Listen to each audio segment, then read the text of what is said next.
നമസ്കാരം. ന്യൂസ് 11:30 സ്വാഗതം. ഗജരാജൻ ഗുരുവായൂർ കേശവന്റെ ദീപ്ത സ്മരണയ്ക്ക് മുന്നിൽ ആനത്തറവാട്ടിലെ പിൻതലമുറക്കാരും ആരാധകരും പ്രണാമം അർപ്പിച്ചു. ഗജപൂജയ്ക്ക് ശേഷം രാവിലെ 7 മണിയോടെ തിരുവെങ്കിടാചലപതി ക്ഷേത്രത്തിൽ നിന്നാണ് ഗജഘോഷയാത്ര ആരംഭിച്ചത്.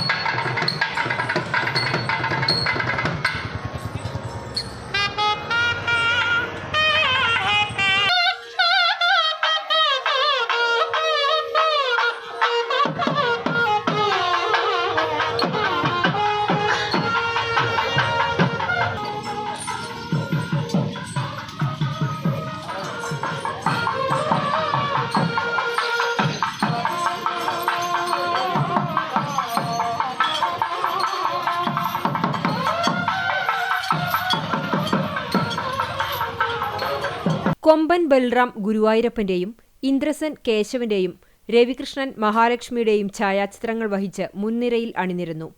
നാഗസ്വരത്തിന്റെ അകമ്പടിയോടെ 5 ആനകൾ പങ്കെടുത്ത ഘോഷയാത്ര റെയിൽവേ മേൽപ്പാലം വഴി പാർത്ഥസാരഥി ക്ഷേത്രത്തിലെത്തി വണങ്ങി.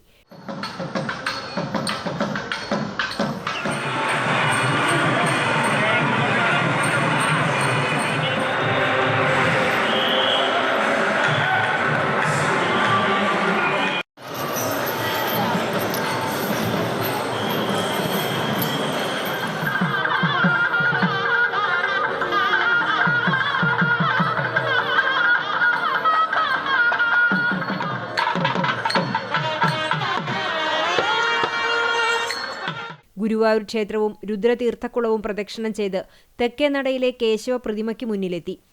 ഇന്ദ്രസൻ കേശവ പ്രതിമയ്ക്കരികിലെത്തി തുമ്പിക്കൈ ഉയർത്തി വണങ്ങി. മറ്റാനകളും പ്രണാമം അർപ്പിച്ചു. Devaswom chairman doctor V K Vijayan Kesava പ്രതിമയിൽ പുഷ്പചക്രം സമർപ്പിച്ചു. തുടർന്ന് ദേവസ്വം ഭരണസമിതി അംഗങ്ങളും ഭക്തരും പുഷ്പാർച്ചന നടത്തി. Guruvayur ACP C Premanandakrishnan, temple police SHO G Ajaykumar എന്നിവരുടെ നേതൃത്വത്തിൽ സുരക്ഷാ ക്രമീകരണങ്ങൾ ഒരുക്കി. 1976 ഡിസംബർ 2 ഏകാദശിയുടെ തലേന്നാണ് ഗുരുവായൂർ കേശവൻ ഇഹലോകവാസം വെടിഞ്ഞത്. ഇതിന്റെ സ്മരണയ്ക്കായാണ് വർഷം തോറും ദേവസ്വത്തിന്റെ ആഭിമുഖ്യത്തിൽ അനുസ്മരണ ചടങ്ങ് നടത്തുന്നത്.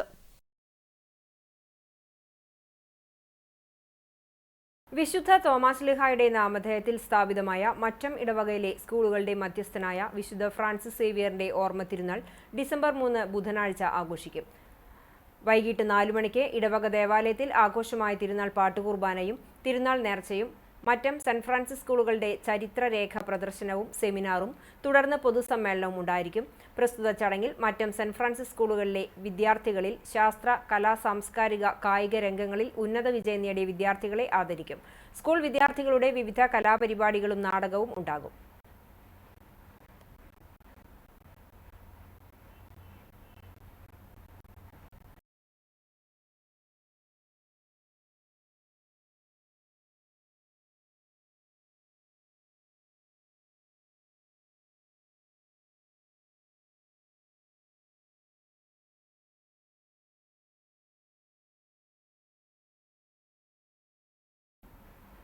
മത്സ്യബന്ധനം കഴിഞ്ഞ് ശനിയാഴ്ച രാത്രി മുനയ്ക്കക്കടവ് പാണ്ടിലക്കടവ് പുഴയിൽ നങ്കൂരമിട്ട ഇറാഖ് വള്ളത്തിന്റെ കരിയർ വഞ്ചിയുടെ എഞ്ചിനും ഇന്ധനവും മോഷണം പോയി.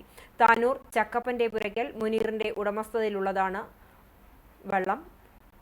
ഇന്ന് പുലർച്ചെ മത്സ്യബന്ധനത്തിന് പോകാൻ എത്തിയപ്പോഴാണ് മോഷണ വിവരം അറിഞ്ഞത്. 6 ലക്ഷം രൂപയുടെ നഷ്ടമുണ്ടായിട്ടുണ്ടെന്ന് വള്ളം ഉടമ പറഞ്ഞു. ചാവക്കാട് പോലീസ് സ്ഥലത്തെത്തി മേൽ നടപടികൾ സ്വീകരിച്ചു. പുന്നൂർക്കുളം ചമ്മന്നൂർ കോളനി റോഡിൽ താമസിക്കുന്ന കൊട്ടിലിങ്ങൽ ബാലൻ നിര്യാതനായി. 81 വയസ്സായിരുന്നു. സംസ്കാരം കോട്ടപ്പടി വാതക ശ്മശാനത്തിൽ നടത്തി. തങ്കമണി ഭാര്യയും പരേതനായ കാർത്തികേയൻ, കാഞ്ചന എന്നിവർ മക്കളുമാണ്. ഇതോടെ ന്യൂസ് 11:30 സമാപിക്കുന്നു. നമസ്കാരം.